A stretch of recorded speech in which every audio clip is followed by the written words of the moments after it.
May Allah bless your time. Our story today is titled, The Gate of the Celestial Scent, From Cairo to the Genie World. It is one of the fantasy stories. Close your eyes and listen.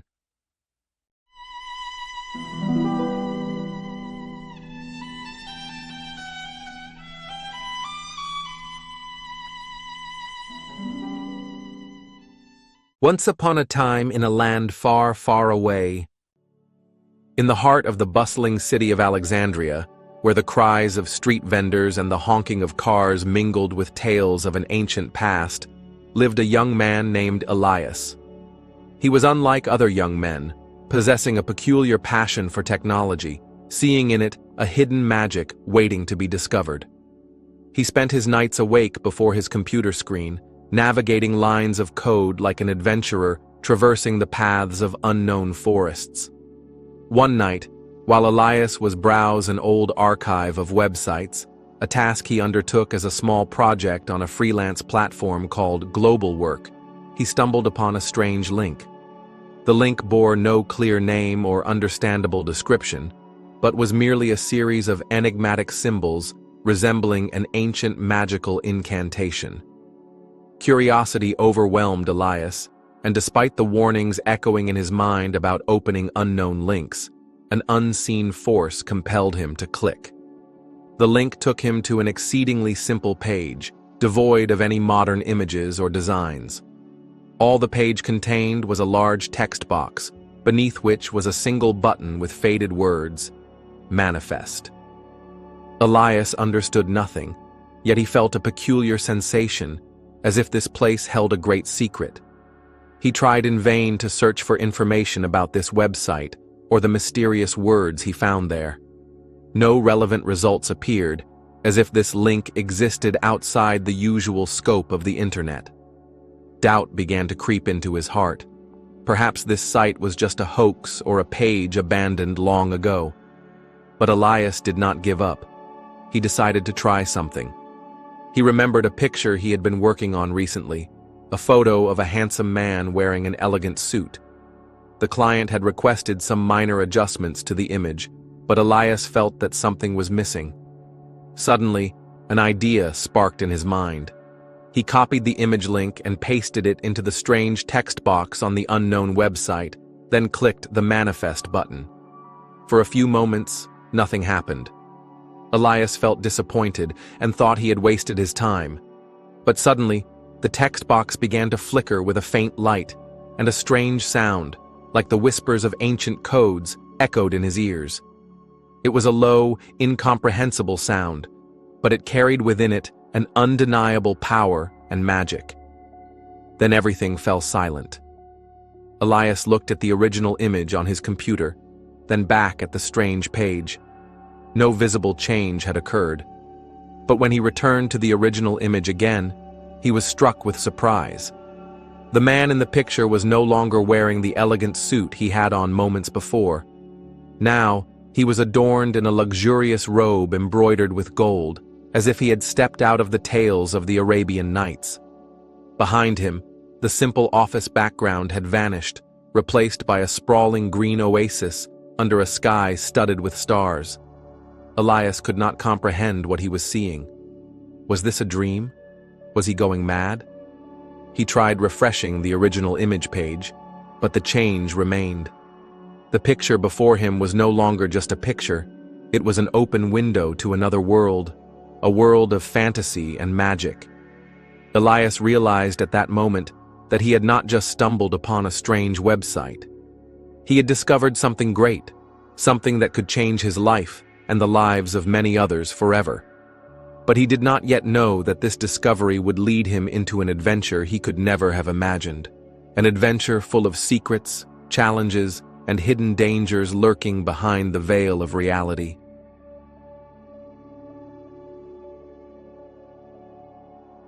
The aroma of the past, visions of the future.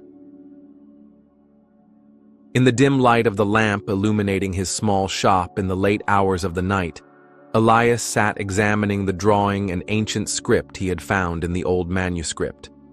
The letters were intertwined and complex, much like the ancient cave drawings he had read about in books. Elias was no scholar of ancient languages, but he felt that these words held a secret that was personal to him, a secret linked to the curse that haunted his celestial scent. Elias spent long hours trying to decipher the script. He redrew the letters on a white piece of paper, comparing them to any ancient manuscripts or inscriptions he had seen or heard of. He consulted some books that spoke of the history of perfumes and magic in the East, but to no avail. The language seemed to belong to another realm, the realm of legends and genies mentioned in the last sentence of the manuscript. The next morning, while Elias was speaking with one of the old merchants in the market, a blind man named Master Yusuf, renowned for his wisdom and deep knowledge of the market's history and secrets, Elias mentioned the manuscript and the strange script. Master Yusuf listened intently to Elias's description of the symbols, then asked him to redraw some of them in the air with his finger. After a few moments of concentration, Master Yusuf slowly shook his head and said, "My son, this is no ordinary human language. This is the tongue of wandering spirits, an ancient language used by some sorcerers and merchants who dealt with the realms of the genies thousands of years ago." A shiver ran down Elias's spine. He had not expected the matter to be so serious. He asked Master Yusuf eagerly, "And do you know, Master, how I can understand this language?" Master Yusuf replied in a quiet voice, "Understanding the language of spirits is no easy task, my son. It requires deep knowledge of the legends and customs of the genies, and an understanding of the complex relationship between our world and theirs. But I know someone who might be able to help you. He is a wise old sage who lives in the desert, said to have spent his life studying these matters." Master Yusuf told Elias about the location of the old sage and the difficult path he would have to take to reach him. Elias did not hesitate for a moment. He was ready to do anything to break the curse of the celestial scent and recover his lost memories. The following day, Elias prepared his provisions and set out on his journey. He bid farewell to the market and his fellow merchants, heading towards the vast desert that lay on the outskirts of Alexandria. The sun was scorching and the sands seemed endless, but Elias's determination was stronger than any hardship. He carried with him the manuscript and the bottle of celestial scent, the tool that had brought him both visions and trials. After days of arduous travel, Elias reached a simple tent pitched in the heart of the desert. An old man with a long white beard and piercing eyes that shone with wisdom and knowledge sat before the tent. This was the sage Master Yusuf had described. Elias approached the sage with humility and told him his story, showing him the manuscript and the bottle of perfume. The sage looked at the bottle with discerning eyes, then took the manuscript and began to examine the ancient symbols carefully. After a long silence, the sage spoke in a deep voice, saying, "This scent is no ordinary fragrance, my son. It is a key, as mentioned in the manuscript, a key to other realms, and a great power that could change the destiny of this world." Elias asked him curiously, "And what about the curse, sage? How can I break it?" The sage replied, "The curse is part of the scent's power. Every glimpse into the future requires a sacrifice from the past. To recover what you have lost, you must understand the nature of this power and how to control it. And most importantly, you must know why the genie kings seek this scent." The sage looked at Elias seriously and added, "Your journey has not yet begun, my son. You are now on the threshold of a world filled with secrets and dangers. You must be prepared to face the unseen and to deal cautiously with forces beyond your comprehension." At the end of the chapter, Elias sat beside the sage under the glittering stars of the desert sky, listening intently as the sage began to explain the secrets of the celestial scent and the hidden world of the genies. Elias realized that his mission had just begun, and that the path ahead was still long and thorny.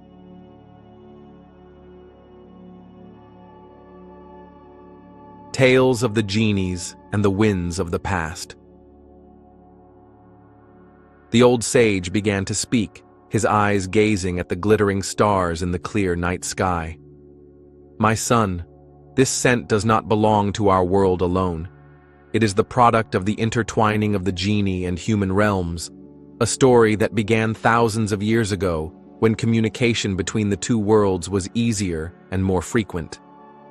The sage pointed to the emerald bottle of perfume and said, "This bottle holds the essence of a rare plant that grows in the land of the genies, a land called the Gardens of Light.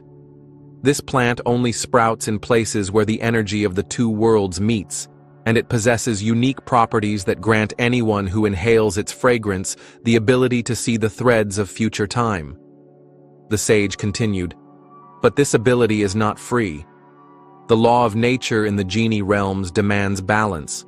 For every glimpse into the future, a piece of the past is taken. Memories are the currency paid to see the future through this scent. The clearer and farther the vision, the higher the price, and it can even reach the point of erasing essential memories that shape a person's identity." Elias asked eagerly, "And why do the genie kings seek this scent?" The sage replied seriously, "In the world of the genies, there are two great powers vying for dominance, the kingdom of the shadowed genes and the kingdom of the eternal light. The king of the shadowed genes seeks to control the future to ensure his eternal rule, and he sees this scent as a means to achieve that. As for the king of the eternal light, he believes that the future should remain unseen, and that trying to control it will lead to the destruction of both worlds." The sage explained, "This rare scent has now become a powerful weapon in this conflict. Whoever possesses it has the ability to tip the scales of power, and for this very reason, the presence of this bottle in our world threatens to drag both realms into a devastating war." Elias felt fear and anxiety creeping into his heart. He had not known that the scent he had brought from the Alexandria market held all these secrets and dangers. He asked the sage, "And what is my role in all this, sage? How can I stop this war?" The sage sighed, saying, "You have become part of this story, my son, the moment you inhaled the scent. Now, you carry a part of its power, and you have attracted the attention of both kingdoms. You must learn how to control this power, and to choose the side you will stand with." The sage took out from the folds of his robe a piece of stone the same color as the perfume bottle, but it shone with a brighter gleam. The sage said, "This stone is called the Echo of Memory. It will help you recall some of the memories you have lost due to the scent. But remember, excessive use of it may attract the attention of forces you cannot face." The sage added, "You must also find a way to communicate with representatives of the kingdom of the eternal light. They are the only ones who might help you break the curse and prevent the war between the worlds. Look for their signs. You will find them hidden in places that retain a strong connection between our world and the world of the genies." The sage explained to Elias some of the signs and symbols that might lead him to the representatives of the kingdom of the eternal light. They were subtle symbols associated with nature, dim lights, and quiet sounds. The sage advised him to be cautious and not to trust anyone easily, for danger lurked everywhere, and the enemies of the kingdom of the eternal light might disguise themselves as friends. At the end of their conversation, Elias felt that his mission had become clearer. It was no longer just about recovering his lost memories. It was about the fate of two worlds. Elias thanked the sage for his valuable advice and resolved to continue his journey, armed with his new knowledge and the Echo of Memory stone. He knew that the road ahead would be full of challenges, but he was ready to face them with all his courage and determination. As dawn broke, Elias bid farewell to the sage and set off once again, this time heading towards Alexandria, but with more watchful eyes and a more determined heart. He was searching for the signs the sage had described, the signs that might lead him to those who would help him confront the curse of the celestial scent and the conspiracy brewing in the genie realms.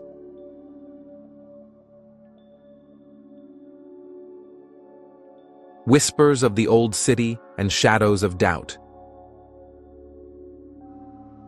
Elias returned to Alexandria as the sun reached its zenith, carrying the sage's words in his heart and the echo of memory stone in his pocket. The alleys of the old market felt both familiar and strange at the same time. Familiar because they had been the stage of his childhood and youth, and strange because his gaze upon them now was different, searching for symbols and signs he had never noticed before. Elias began his search for the signs the sage had described. He examined the inscriptions on old doors, listened to the rustling of the wind in the narrow alleyways, and contemplated the reflection of sunlight on ancient fountains. He was looking for anything that reminded him of the quiet nature, dim lights, or gentle sounds the sage had mentioned as indications of the kingdom of the eternal light. One day, while Elias was wandering in the old district of Al-Azhar, he heard a faint whispering sound coming from inside an old, abandoned mosque. He hesitated at first, but curiosity drove him to enter. The mosque was dark and quiet, except for the sound of water droplets falling from a cracked ceiling. As he wandered through the place, he noticed a delicate inscription on one of the walls, depicting an open lotus flower surrounded by a faint light. Elias felt his heart pound. He had found one of the signs. Elias spent days and nights following these hidden signs throughout old Alexandria. He found similar drawings on the walls of some old houses and noticed that some merchants wore small pendants bearing symbols similar to what the sage had described. He began to feel that there was a secret network of people who belonged to or sympathized with the kingdom of the eternal light. One night, while Elias was sitting in an old cafe near Al-Azhar Mosque, he noticed a man sitting alone in a dark corner. The man was wearing a simple white turban, but his eyes shone with a piercing intelligence. The man was scanning the cafe with quick glances, as if searching for something or someone. Elias felt a strange pull towards this man. He remembered the sage's words about caution, but he also felt that this man might be the person he was looking for. He hesitated for a moment, then decided to approach him. "Good evening, sir," Elias said in a polite voice. The man raised his head and looked at Elias with piercing eyes. "Good evening, young man. May I know what brings you here?" Elias hesitated for a moment, then decided to trust him. "I am looking for people who bear the signs of the kingdom of the eternal light." No surprise showed on the man's face. He smiled faintly and said, "And what makes you seek them?" Elias told the man his story, recounting the tale of the celestial scent and its curse, his conversation with the sage in the desert, and his fear of the war between the genie realms. The man listened to his story with great attention, without interrupting. When Elias finished speaking, the man said in a quiet voice, "You walk a dangerous path, young man. The forces of darkness are also searching for this scent, and they have learned of your existence." Elias felt fear freeze in his veins. He asked the man eagerly, "What should I do? How can I protect myself and the world from this war?" The man replied, "You must learn how to use the power of the scent wisely and find a way to communicate directly with the leaders of the kingdom of the eternal light. I can help you with that, but you must be prepared to pay the price." The man looked at Elias intently and said, "The price is not material, my son, but the sacrifice of some of what remains of your memories. The leaders of the kingdom of the eternal light communicate in a special way that relies on the exchange of thoughts and images from the past." Elias hesitated for a moment. He had already lost many of his memories due to the scent, but he realized that this might be the only way to save the world. He said with determination, "I am ready for anything." The man smiled reassuringly and said, "Good. My name is Kareem. I will be your guide on this journey." At the end of the chapter, Elias sat with Kareem in the dark corner of the cafe, listening to his plans on how to communicate with the leaders of the kingdom of the eternal light. He felt hope rekindle in his heart. But he also knew that danger still lurked around him, and that the forces of darkness might be just steps away.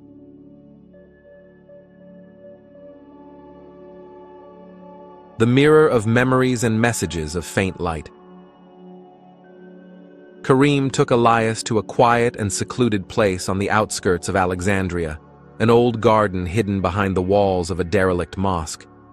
The trees there were massive and ancient, casting long shadows over the garden floor. In the heart of the garden was an old, dried-up well, but its inner wall was adorned with delicate carvings resembling the signs Elias had seen before. Karim pointed to the well and said, "This place holds a strong connection to the genie realm. Here, we can try to communicate with the leaders of the kingdom of the eternal light." Karim took out a white silk cloth from his pocket and asked Elias to place the echo of memory stone in its center and hold it with both hands. Karim said, "You must focus your mind on the memories you have lost, on the feelings associated with them. The kingdom of the eternal light communicates through the flow of pure memories." Elias closed his eyes and tried to concentrate. He struggled to recall the faint image of his mother's face, the feeling of warmth he had experienced in his childhood, the sound of his beloved Layla's laughter, which was beginning to fade from his memory. As Elias recalled these fragmented images, he felt a faint warmth emanating from the echo of memory stone. Karim opened his eyes and said, "I sense their presence. They are responding to the echo of your memories." Suddenly, the carvings on the inner wall of the well began to glow with a faint light. It was no ordinary light, but resembled small stars twinkling in the darkness. The light began to form images and symbols that moved slowly across the wall. Karim interpreted these symbols for Elias. "They are sending us messages. They say they are aware of the gravity of the situation, and that the king of the kingdom of shadows, Azazel, has become more powerful and greedy in his pursuit of the celestial scent." Karim explained that Azazel believed that controlling the future through the scent would enable him to rule both worlds forever, and that he had already begun sending spies to the human world to track down Elias and obtain the scent. Elias asked with concern, "And what do they want me to do? How can I help them?" Karim replied, "They want you to keep the scent in a safe place and learn how to control its power. They also say that there is a way to break the curse permanently, but it requires finding the sacred tree of memories located in the gardens of light." Elias was astonished. A journey to the genie realm? It seemed like a figment of imagination. He asked Karim, "And can we really go to the genie realm?" Karim replied, "The path to the genie realm is not easy and is fraught with dangers, but the kingdom of the eternal light is ready to help us find a safe passage. They say there is a hidden gateway between the two worlds, and it can only be opened using the celestial scent itself." Karim explained that the gateway was located in an ancient sacred place in the desert, a place called the Oasis of the Moon.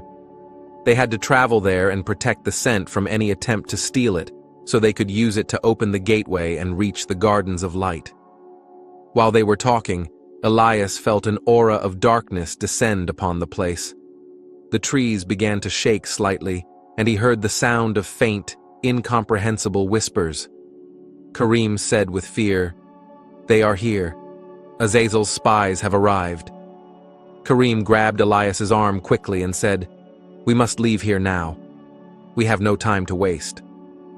They hurried out of the old garden while shadows pursued them.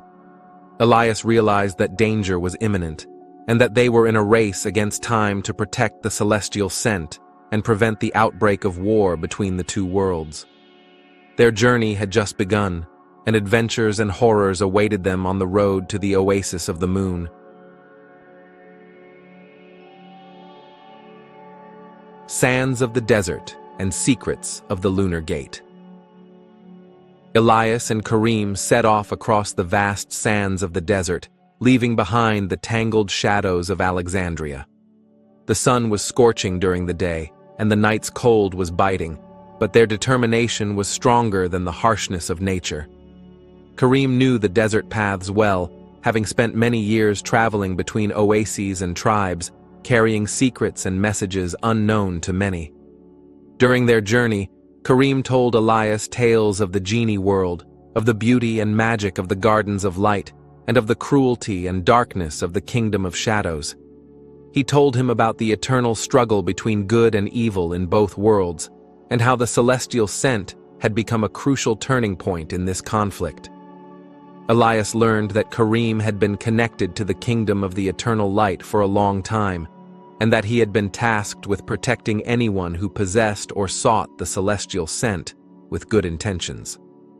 Karim revealed to Elias that he had been watching the Alexandria market for years, waiting for the emergence of someone with a pure heart and a curiosity that would drive them to discover the secret of the scent. One day, while they were resting under the shade of a huge rock, a group of horsemen appeared from afar, wearing black clothes and carrying strange weapons. Karim said seriously, "Those are Azazel's spies. They have followed us."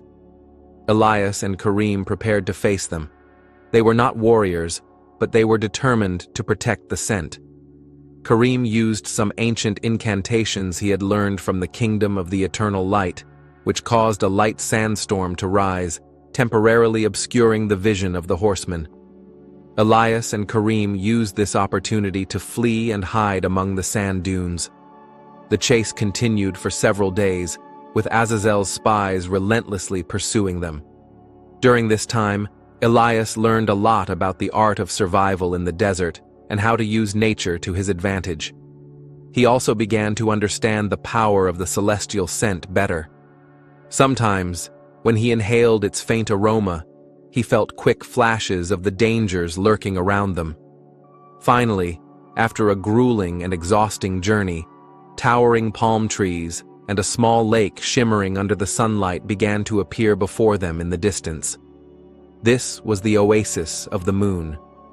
Elias and Karim felt hope rekindle in their hearts as they had finally approached their destination.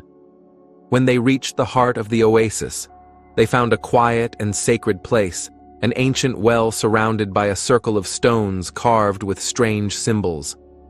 Karim said, "Here lies the lunar gate, the hidden entrance to the genie world." Karim took the celestial scent from Elias's bag and placed it on the edge of the well. Then he began to murmur words in an ancient language, while the wind blew around them gently. Suddenly, the scent began to glow with a celestial blue light, and a similar light emanated from the inscriptions on the stones surrounding the well. The blue light gathered above the well's opening and began to form into a circular gate of shimmering energy. The gate flickered and changed colors, as if it were a window open to another world. Karim said, his eyes filled with excitement, "We have succeeded!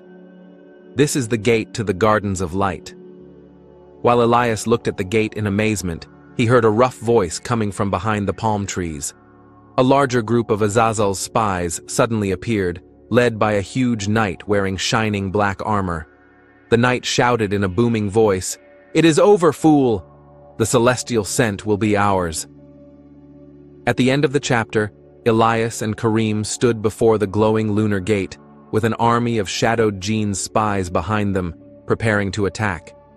They had no other choice but to cross the gate into the genie world or face an unknown fate in the sands of the desert. The battle was about to begin, and the destiny of both worlds hung on their next decision.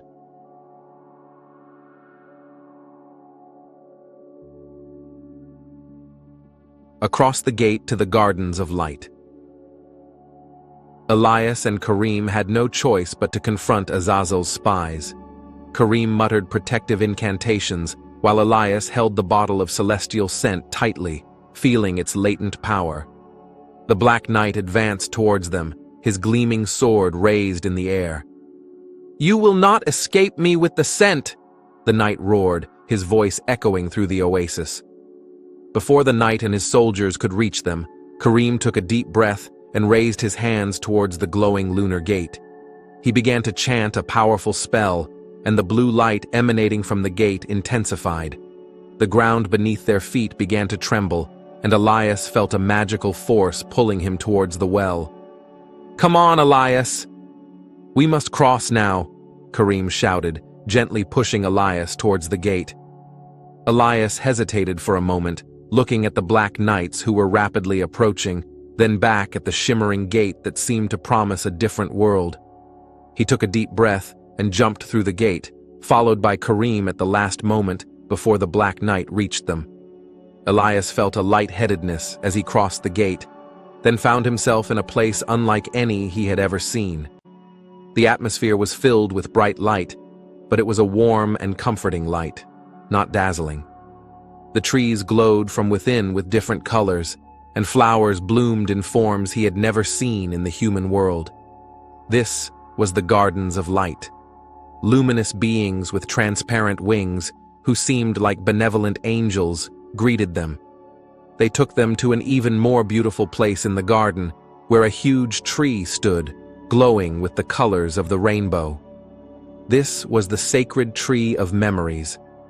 One of the luminous beings explained to them that this tree held the memories of all living beings in the universe, and that it was the source of the celestial sense power.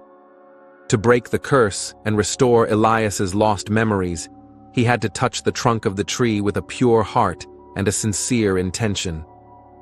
Elias approached the tree slowly and placed his hand on its glowing trunk. He felt a surge of energy flow through his body, and images and memories that had been lost began to flood his mind. He clearly remembered his mother's face, the beautiful moments he had spent with his beloved Layla, and all the adventures and experiences that had shaped his life. Elias felt overwhelming joy as he regained his lost memories. He thanked the luminous beings for their help, but he had not forgotten the danger that still threatened both worlds. He asked them how to stop Azazel and prevent the war. They told him that defeating Azazel required the unity of the forces of good in both worlds, and that Elias's role was important in achieving this unity. They said that the celestial scent was not only a tool for seeing the future, but also a means of communication between the worlds and healing old wounds. The luminous beings presented him with a gift, a small bottle containing drops of dew from the Tree of Memories.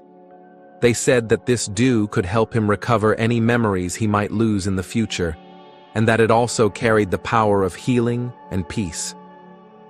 After bidding farewell to the luminous beings, Elias and Karim returned through the lunar gate to the oasis of the moon.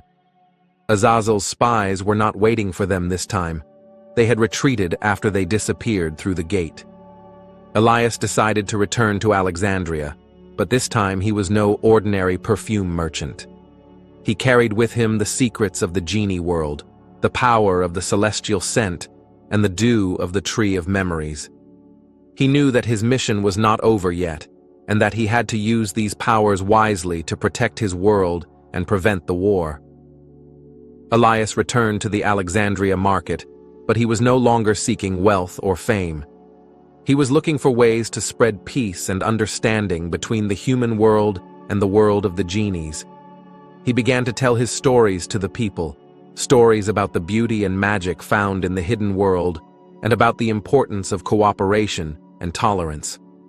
Over time, people began to listen to his stories, and they began to look at the world of the genies with a different perspective. Perhaps the war between the Kingdom of Shadows and the Kingdom of Eternal Light had not yet ended, but hope had dawned in the hearts of many, and they began to believe in the possibility of achieving peace one day. As for Elias, he kept the celestial scent as a symbol of hope and balance, and he used the dew of the Tree of Memories to always remind himself of the value of the past and the importance of the present in building a better future.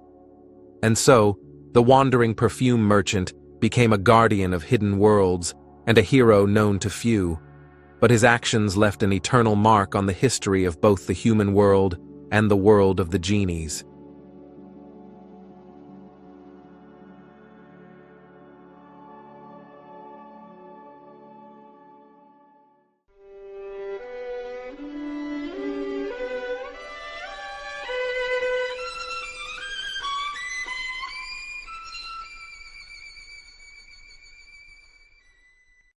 And here the story ends. May Allah bless your time with happiness. Follow more stories on the Eastern Nights channel.